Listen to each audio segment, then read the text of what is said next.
Today I wanted to share with you how to learn more about and how to customize the ribbons or tabs used for the Microsoft Office programs.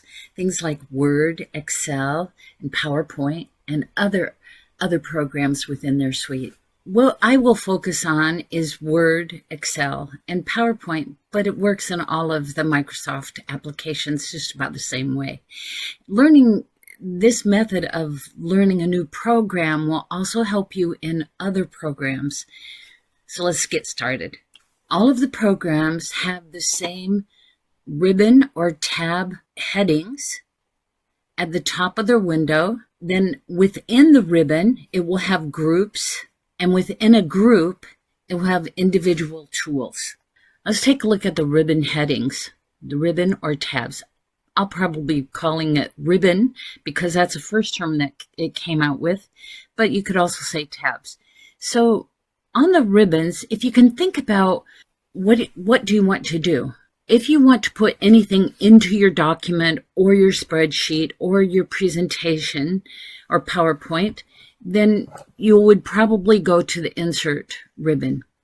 And on this ribbon, it's going to have different groupings of things. So if you wanted to put tables into your, in this case, Word document, you go to the table group, and here are more tools on tables. If you wanted to put things into the page, you would go to the pages group, illustrations, add-ins, media, links, comments, header and footer, which are found at the very top or bottom of every page, text, etc.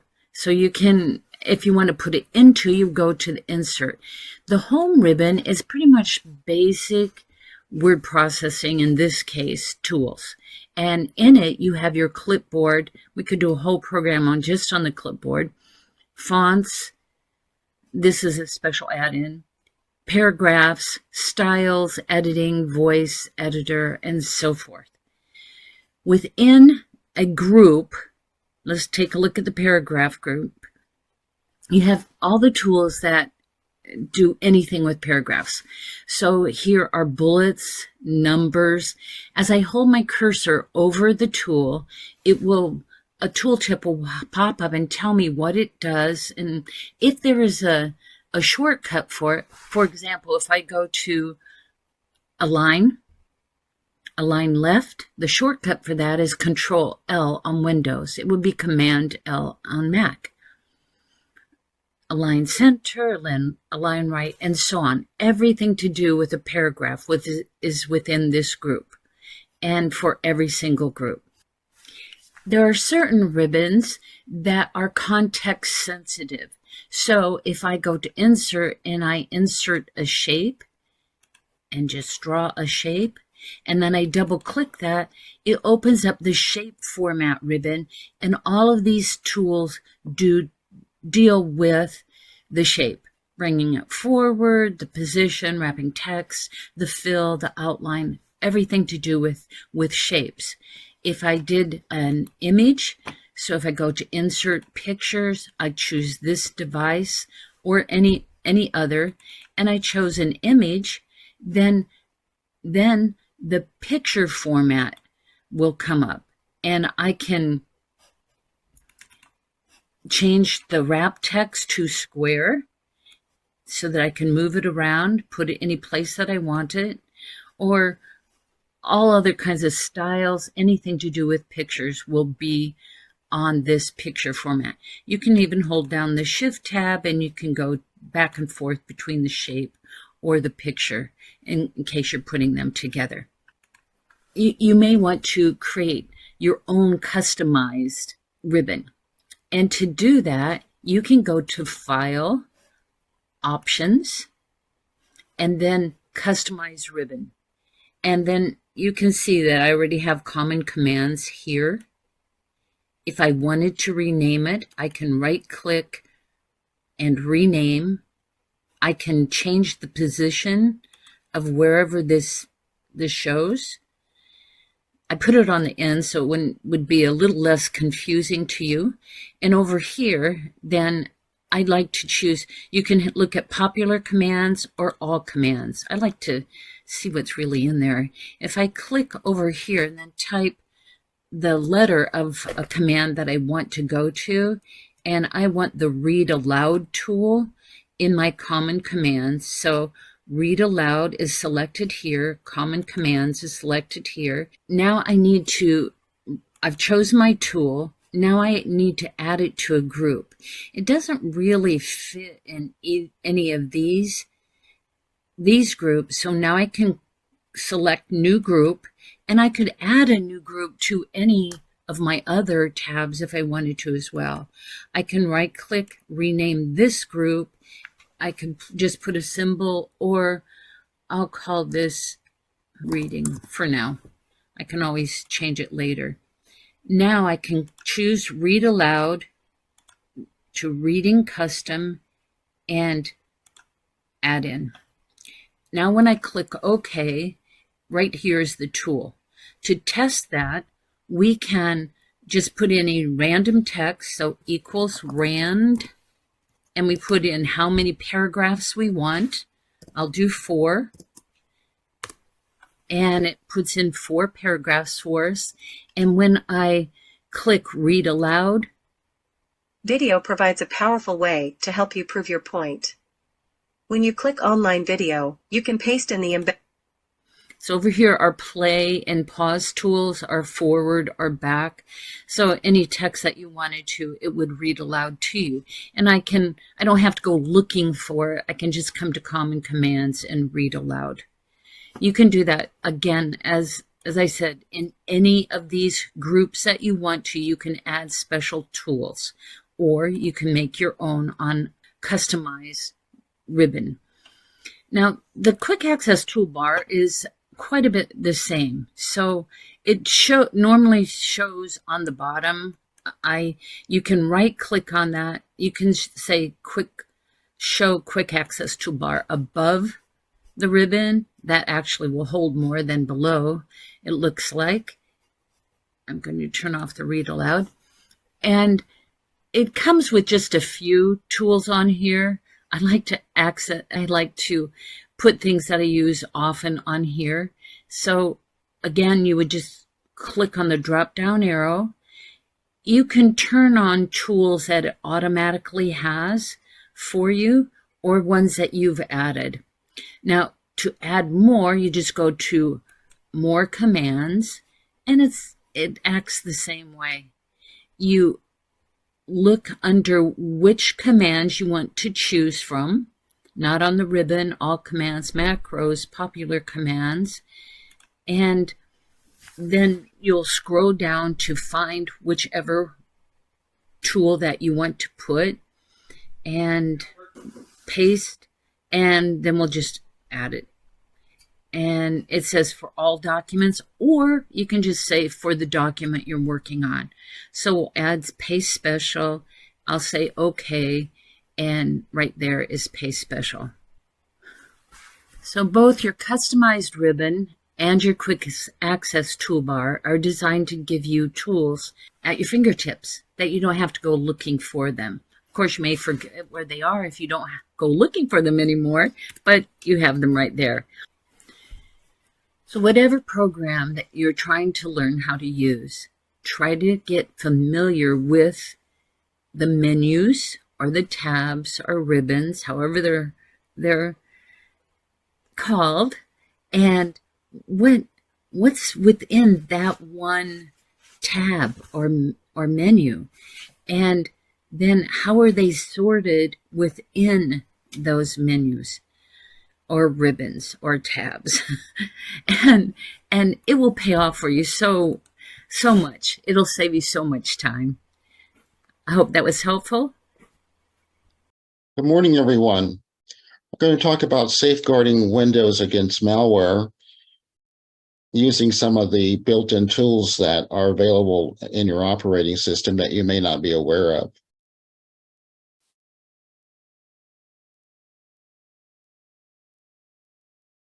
Microsoft offers 2 malware scanning tools for Windows: the Microsoft Malicious Software Removal Tool, or the commonly known as MSRT, and the one that you may not know is the Microsoft Safety Scanner.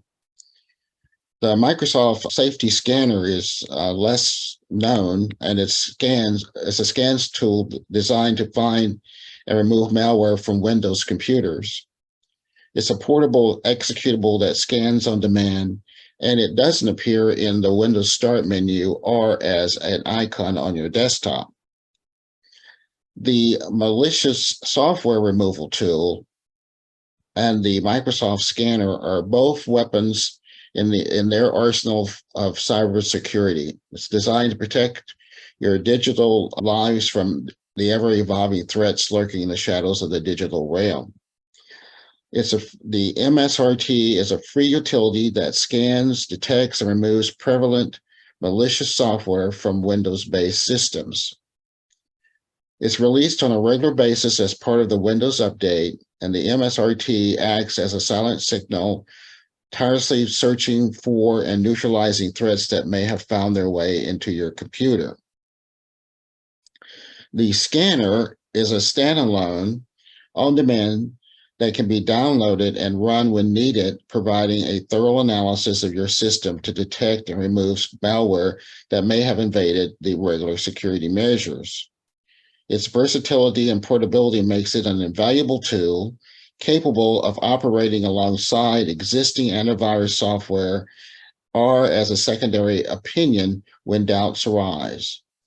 The MSERT is a free utility offered by Microsoft designed to protect you from the ever-evolving threats lurking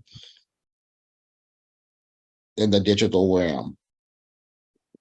The main difference between the Microsoft malicious software removal tool and the Microsoft Safety Scanner is that the MSRT only removes specific malwares that are prevalent or high risk, while the MSERT can remove all known malware at the time of download. Another difference is that the MSRT is released monthly as part of the Windows Update or as a standalone tool, while the MSRET is a portable tool that does not require installation or updates. Both tools can scan and remove malware from Windows computers, but they have different scopes and purposes. The MSRT is more suitable for routine checks and removal of common threats, while the MSRET is more suitable for emergency situations and removal of all kinds of threats. Careful comparison of the two descriptions shows them to be more alike than different. Further perusal of the MSERT doc page helps to zero on the important differences, as it reads, the safety scanner only scans when manually triggered and is available for use 10 days after being downloaded. They recommend that you always download the latest version of this tool before each scan. The major difference between the two, as you can see, is currency.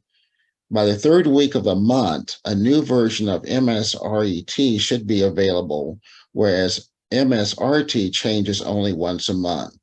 Thus, you should always, again, download the latest version before each scan. This spells the key differences between the two tools. You want to download the Microsoft Scanner and run the scan to find malware and try to reverse changes made by the identified threats. There are two versions available, the 32-bit and 64.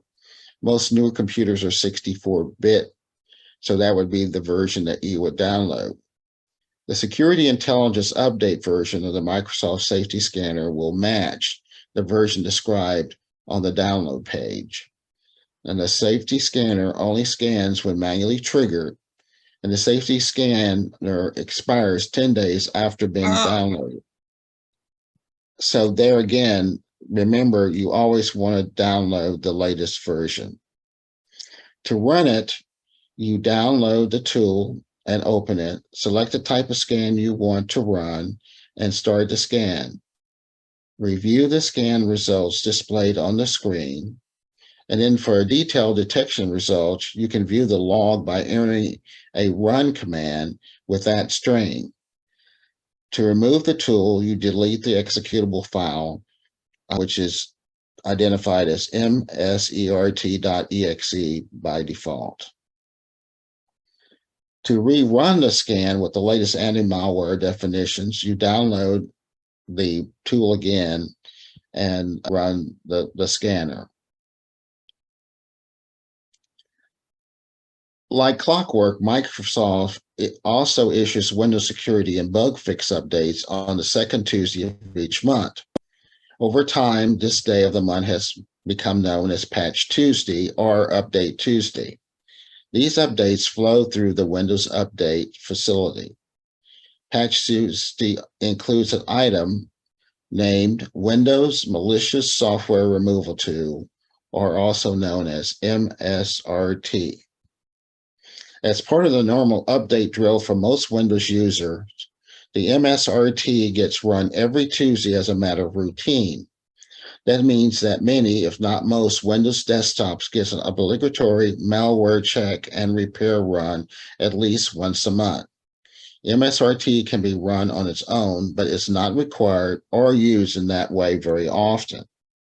If you want to do a manual run of MSRT, in the search box, type run, or you can use the shortcut Windows key plus R to open the run app. And in the provided box, type in MRT, say yes to accept the changes to this device, then click next to scan for and help remove specific malicious software from your computer. The next window, choose the type of scan you want to run, quick scan, full scan, or custom scan. Click next to begin the scan. Here's some screenshots which you might find in your your File Explorer. The first one shows the knowledge base installation. The second one shows the download of the executable for the Windows software scan. It's kind of amusing and also confusing, and you probably already identified that the name of these two tools differ only by the letter E in the middle of the name string. One is MSRT and the other one is MSERT. But that said, they're different tools, though they serve essentially the same purpose. If a user needs to run a manual virus scan and repair tool on a potentially infected PC, it makes sense to use the Microsoft Safety Scanner for that purpose. These tools will not replace your anti-malware products. For real-time protection with automatic updates, you'll want to use the Microsoft Defender antivirus on Windows 11, 10, 8, or the Microsoft Security Essentials on Windows 7. These anti-malware products provide free, powerful malware removal capabilities. If you want to compare these tools with the popular Malwarebytes, you'll find that Malwarebytes is a comprehensive anti-malware software designed to detect and remove a wide range of malware, including viruses, ransomware, adware, potentially unwanted programs, are known as PUPs. The Malwarebytes provides real-time protection, scheduled scans, and a wide range of advanced features to safeguard systems from various threats. The Microsoft Malicious Software Removal Tool is a tool that targets and removes prevalent malware infections from Windows-based systems. It focuses on specific types of malicious software known to be widespread and actively poses a threat to users. The Safety Scanner is an on-demand scanning tool offered by Microsoft, and it focused specifically on detecting and removing prevalent malware that may have evaded regular security measures. It is not designed for real-time protection, but serves as a secondary scanner to complement existing antivirus software or for occasional system scans. In summary, Microsoft offers two malware scanning tools for Windows: the Microsoft Malicious Software Removal Tool and the Microsoft Safety Scanner. Both Malwarebytes, the Windows Malicious Software Removal Tool, and the Microsoft Safety Scanner are valuable tools in the fight against malware. Malwarebytes offers more comprehensive and feature-rich solution for real-time protection, while the MSRT specifically targets prevalent malware as a supplemental tool. On the other hand, Microsoft Safety Scanner is an on-demand scanning tool provided by Microsoft, focusing on the detection and the removal of prevalent malware as a secondary option or a supplemental scanner. Neither will MSRT or MSERT provide real-time protection or advanced features beyond their scanning capabilities. To do so, you may want to choose Microsoft Defender Antivirus or Malwarebytes for continuous protection, while the Windows malicious software removal tool and the Microsoft Safety Scanner serves as an additional tool for occasional scanning needs. I'm Mike Ungerman of the Central Florida Computer Society. Today, we'll continue with the 8th in a series on electric vehicles and the 3rd on EV charging. Our last EV presentation covered the use of Level 3 public and commercial charging. Today, we'll expand on that subject by going over online resources, commercial network mobile apps, navigation mobile apps, and independent apps and social media. If you saw my last presentation, you've seen these images before. They still represent the two major types of commercial networks, Tesla superchargers and all other commercial DC charging networks using the ℸ𝕝𝕉 or CCS standards. Many of the latter also have Level 2 AC charging available as well. Today's presentation is applicable to all commercial Level 2 and 3 charging. I reviewed many of the non-Tesla commercial companies that provide Level 3 public charging in my last presentation. Let's look at the latest ChargePoint and their mobile app as an example of most of them. Here is the ChargePoint website. Let's take a look at a short video explaining their methods of charging an EV and using their mobile app.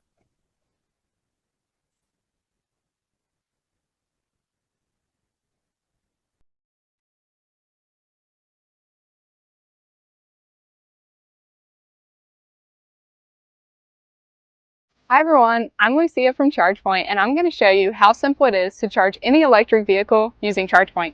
To get started, create a free account online or in the app. It's super fast and easy. Once you're signed up, there's 3 ways you can charge: with your phone, with the app, or with your card. You can charge as soon as you sign up using your phone. Drivers agree it's the easiest way to charge. Setting up tap to charge will be different depending on if you have an iPhone or an Android. The app will walk you through all of it. Once you're set up, tap your phone right over the RFID reader. Make sure your screen is on for Android and your fingers on Touch ID for iPhone. Listen for the beep and the click that unlocks the connector. Just unplug it from the station right here. Go ahead and open your port door and plug it in. And you're charging. Double check to make sure your car is charging before you head off. Most EVs have indicator lights on the dashboard to let you know if you're charging. You can also check your charging status anytime in the mobile app or on the station. That's it. You can go about your day. No need to stand around and wait for your car to charge. Make sure to enable notifications in the mobile app so we can send you a reminder when you're done charging. Once you're done charging or have as much range as you need, just tap your phone right over the RFID reader to stop charging. You'll hear the beep. Unplug the connector from your car and plug it back into the station. And that's it. Charging your electric car is really that easy. I'm going to head off and grab some coffee. You guys stay tuned for more EV videos. Now let's take a look at the ChargePoint Android app as I installed it on my Pixel 6a phone. And I'm not already a member, so I had to first establish my account. Typical sign-up screens. Got to verify my account. Choosing where I intend to use the account in public or with their home charge, which I don't have.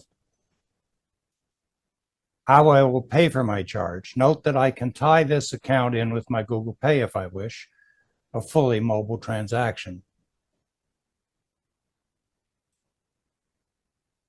In the video we just watched, similar direction on how to use the app at the charging station. Note that I have to turn on near field communication, which I normally don't have on all the time for security purposes.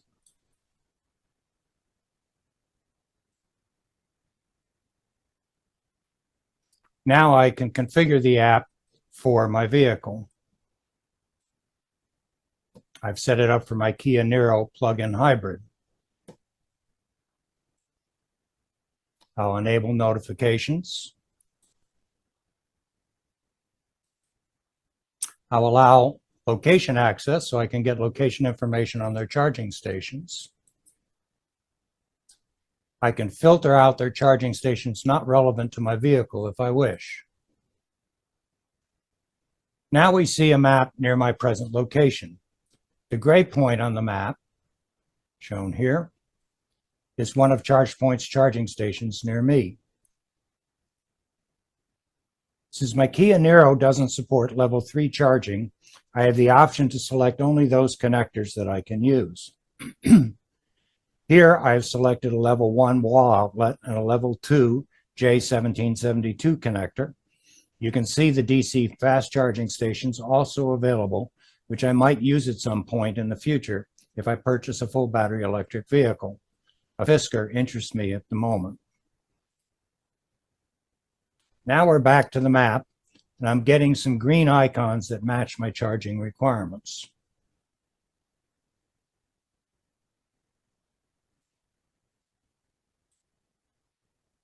I further refined my filters to only show me chargers reported as available.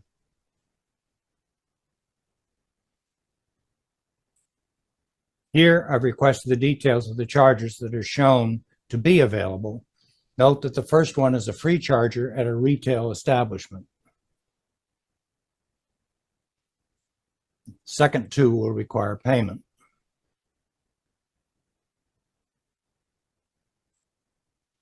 Back to the map, and I've turned on the satellite view. This gives me a better understanding of where the charging points are actually located. Back to my account screen and note some of the features that are available to me. One of them, Connections, provides some promotional discounts that I can take advantage of. I can become a VIP if I wish. And then there are various different types of connections that are available to me. Although the charging companies have location finding capabilities, the major mapping applications, both on computers and on mobile apps, have the ability to find charging stations as well as help plan your routes based on where you might want to charge your EV. Let's take a look at Google and Waze mapping applications. I didn't look at Apple Maps. It's similar, but I don't have access to it. So Google Maps has long provided references to points of interest along map routing. Recently, they've added EV charging stations to their capabilities. I put in the World Golf Renaissance Village in St. Augustine, a trip that I planned from my home in the Orlando area.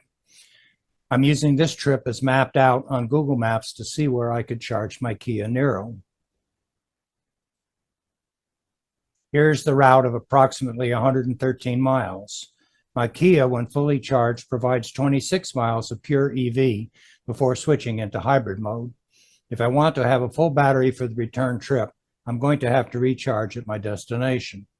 I can filter Google's search results by the type of charging plug that I want. Here I've chosen my J1772 plug. You can see the other charging plugs supported in the search if I had a full battery electric vehicle. Back to the mapping screen, I've already chosen my destination and put in the query EV charging stations. You can see that 2 have been identified. I have moused over the top one and I see the information at the bottom of my screen.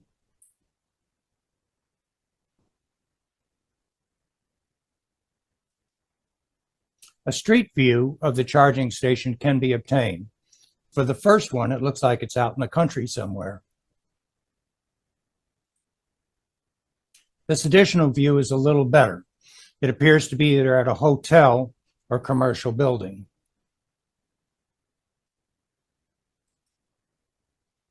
This picture actually shows me the charging point. You can see it over here in the corner. I'd have to drive to it and check out to see whether activities are nearby if I want to spend the time to recharge.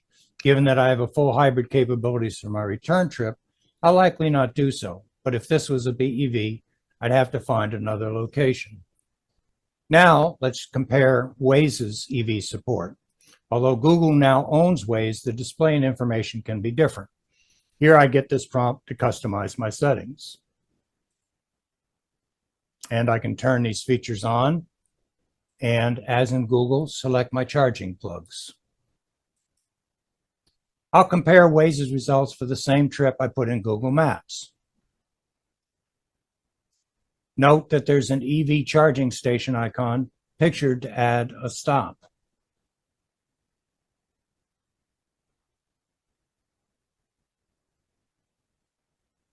Here's my route. And now I'm going to have to add a search for the charging stations. It didn't automatically put them on the route. The results do show more stations, and 2 of them match what I previously found. Here we have World Golf Village and a couple down here at this intersection. One at World Golf Village, and a Tesla station, even though I had filtered out my plug. Here's details of one location I'd likely select for my Kia. It's at a business. I don't know exactly what's around it. I'll have to do some additional searching to see if this is a place that I would want to actually go and do while my car is charging. There is an independent Android app combining mapping and route planning for EVs. It's called a Better Route Planner, ABRP. It doesn't have the best reviews on Google Play, 2.9 stars, but it might be worth considering. Better Route Planner combines many of the route planning features of major mapping apps. They want access to my location. They let me select my vehicle. And again, I put in my trip to St. Augustine. This map display shows me all of the charging stations that they're aware of between my starting location and my destination. I've zoomed into the locations that are nearby, and you can see I have a Gate Petroleum, Florida Power and Light Evolution station that did not come up on one of my previous searches. And it gives me a close-up of what the app actually looks like. Social media is playing a much bigger share in finding EV charging station. PlugShare is one of the sites that is available. It's a combination mapping and social media, EV Finder, and interactive payment application. By being interactive, its users can check in at the charging stations they find on the app and report their experiences. Here you can see the availability of PlugShare on Google Play. It may well be available on Apple. I did not double check. Once again, you can see all of the stations that are identified when I bring up the map. I put in World Golf Village. Here's the route with the charging stations depicted en route. Filters that I can put in, again, changing the outlet. And I definitely have public stations selected.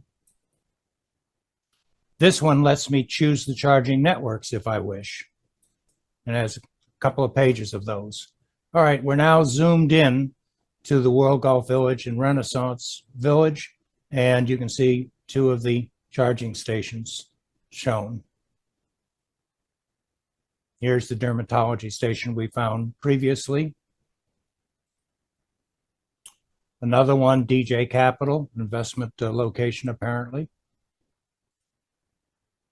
And if I zoom in on DJ Capital, you can see that they're telling me what the cost may well be. It's just apparently a flat $2 per hour charging. And they're telling me, as of the time I took the screenshot, that my plug is available on 2 stations, but at the moment, 1 station is available and 1 is offline. Note here that the social media aspects are now available to me at a station located near a Best Western in St. Augustine. And they're saying that I can leave a check-in with a positive rating or a negative rating. And you can see the ratings that have been previously posted for these stations.